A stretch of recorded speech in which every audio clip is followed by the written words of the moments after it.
stíhačka medzi motorkami, na ktorú potrebuješ pilotský preukaz. A tou je... Yamaha R1 pre všetkých internetových pretekárov. Hold me close, never let me go.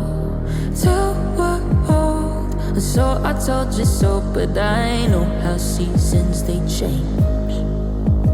How could we both stay the same? Noro, prečo je táto farba na tejto motorke červená, biela?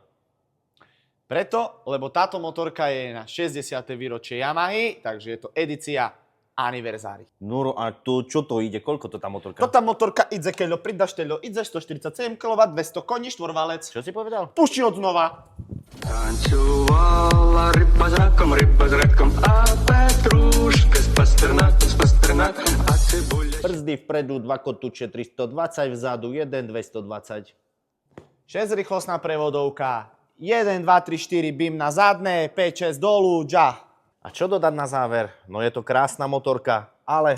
Tota motorka už nebude na predaj, lebo mala 200 koní, nesplňala nové emisie Euro 5+, ale my dáme na druhý rok tu katalizátor, tu katalizátor, tu katalizátor, tu katalizátor. Bude nová norma Euro 98 A bude veľa katalizátorov a motorka pôjde. a my budeme predávať, vy budete kupovať.